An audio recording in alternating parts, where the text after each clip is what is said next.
O tema que estávamos abordando, e daqui a pouco a gente vai falar de saúde, eu vou pular aqui o vidrinho aqui e vou falar de saúde, que eu sei que é um tema que interessa a todo mundo também. Se eu for esperar o sorteio de todos os temas aqui, pode ser que saúde não saia, né? E eu vou atropelar um pouco aqui.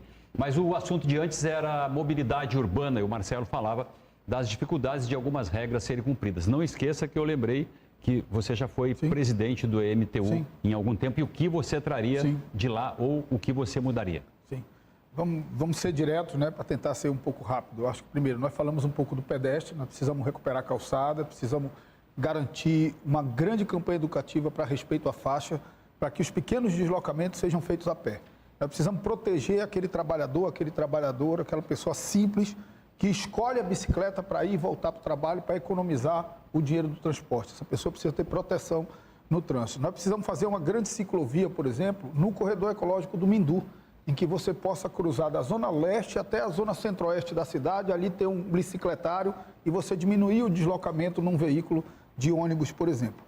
Mas nós precisamos dobrar a velocidade média da frota do sistema de transporte coletivo de Manaus, chegar pelo menos a 24 km por hora nos próximos 4 anos, para garantir maior rapidez, menor lotação e menor custo. Corredores exclusivos é a solução? Tem que ter corredor exclusivo. Não é a solução definitiva, mas tem que ter. Aumentar a velocidade, só isso. Mas veja lá, Jefferson, olha lá, o problema do corredor exclusivo é que a incompetência dos nossos governantes queimou uma proposta que, por exemplo, resolveu Curitiba.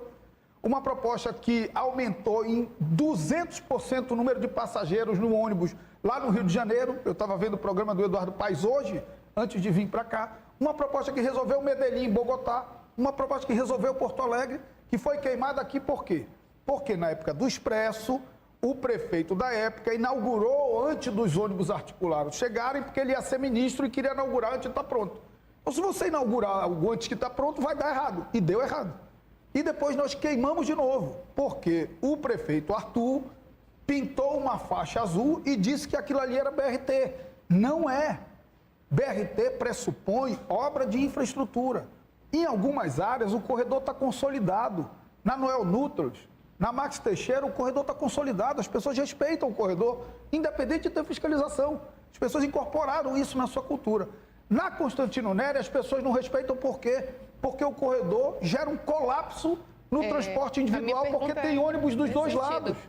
Então você precisa fazer obra de infraestrutura e por isso a parceria com o presidente Lula é importante, porque só recurso do governo federal consegue fazer essas obras de infraestrutura, alargar a via para aí sim segregar. E outra coisa, colocar, se não todos os ônibus, mas a maioria dos ônibus para dentro do corredor.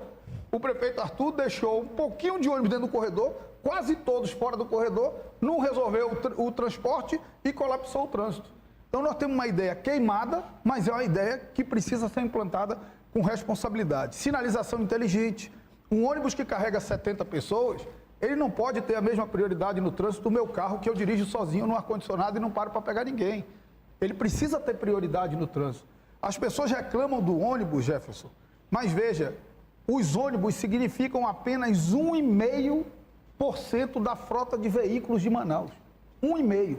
Mas eles transportam 60% das pessoas. Só que são as pessoas mais humildes. Aí a gente fica olhando só sob a ótica do carro, sob a ótica do engarrafamento e tudo. Engarrafamento, nós temos que dar soluções imediatas. E para dar uma solução urgente e imediata, eu venho falando isso desde o primeiro dia da campanha. Tem um decreto, o decreto 2100, atualizado pela portaria 66, que impede veículos de carga de grande porte de circularem nas principais vias no horário de pico. Pega o final do turno ali no distrito. O cara passa o dia inteiro trabalhando, você que trabalha no distrito também assistindo. Passa o dia inteiro trabalhando, chega no final da tarde, ele está doido para ir para casa. Ele vai passar horas para ir para casa. O engarrafamento é 60% de caminhão de carga, que não pode circular naquele horário.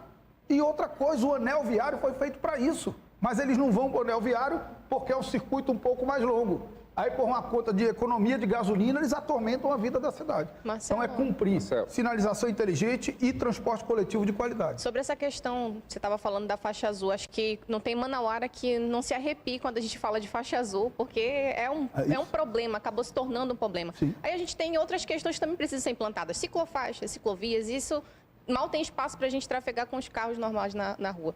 Que soluções imediatas você apresenta para conseguir implementar esse sistema de viário dentro da cidade de Manaus e também deixar com que o manauara tenha essa cultura, né, de respeitar ali esse espaço? É muito simples, Giovana, veja só.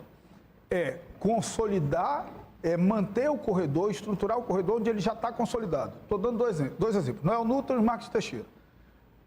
Ali no São José, você tem um problema, porque fica o corredor na esquerda e estacionamento irregular da direita. Se você tirar o estacionamento irregular da direita, você ganha mais uma faixa e ele não colapsa o trânsito. Na Constantino Neri, tem um problema de infraestrutura. Tem que primeiro fazer a obra de infraestrutura. Tem que fazer uma obra de infraestrutura, alargar a via. Porque lembrem também, que a gente acaba tendo pouca memória, né? Ali na Constantino Neri, o Expresso era para ter alargado a via inteira até o Olímpico. E ele parou ali na intersecção do São Jorge. Depois não desapropriaram mais nada. Agora é até mais difícil. Tem 2 igrejas grandes ali, é uma outra história. Né? Mas onde não dá para largar via, não dá para segregar uma, porque você vai colapsar o trânsito e não vai resolver o transporte coletivo. E essa questão de ciclovia, ciclofaixa, eu acho que tem, por exemplo, o corredor ecológico do Mindu, ele pode ter uma ciclovia que não tem impacto nenhum no trânsito, porque ali não tem via. Você já tem o afastamento do Igarapé.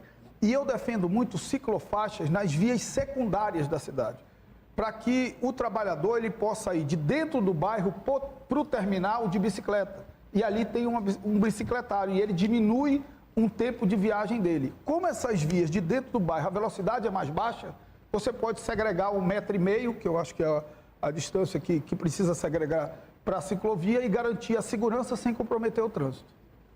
Eu vou pedir aqui